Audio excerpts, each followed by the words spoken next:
Yani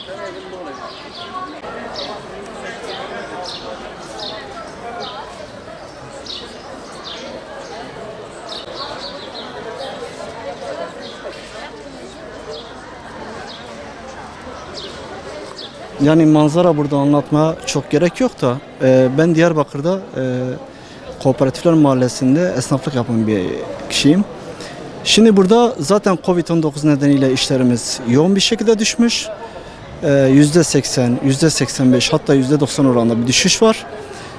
Bu da yetmezmiş gibi şu an postanede yoğun bir kalabalık dükkanımızı işgal edercesine, dükkanımızın önünden geçercesine şu an dükkanımız işgal altında gibi müşteriler aşağı inemiyor ve biz artık siftahsız dükkan kapatmaya başladık.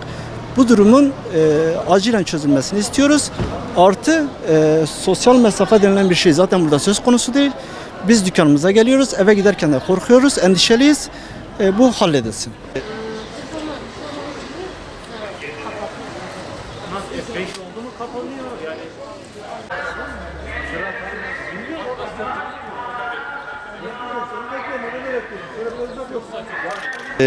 Başta Sayın Cumhurbaşkanımıza sesleniyorum. Sayın Cumhurbaşkanımız bu Covid-19 salgını nedeniyle çok sıkıntılı günler yaşıyoruz bir esnaf olarak. Kooperatifler Mahallesi'nde bir esnafım. Bu hastalık, bu virüs yüzünden işlerimiz hemen hemen %70-80 dolayısıyla düşmüştür. Bu postanenin yüzünden de efendim görüyorsunuz manzarayı. O yüzden de şu an siftahsız kapatmak zorunda kalıyoruz.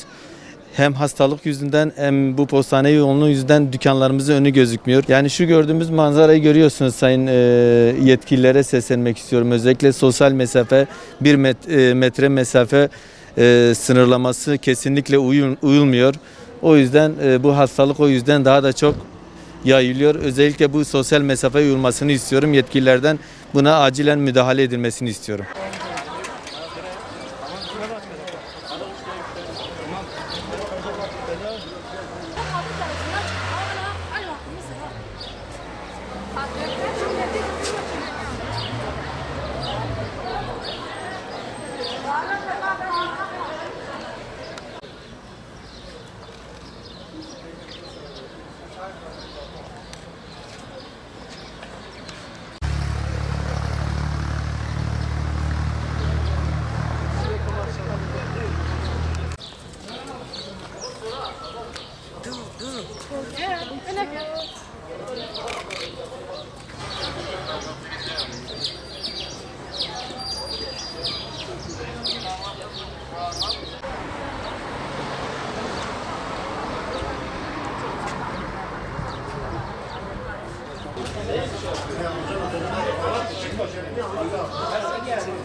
Çekme.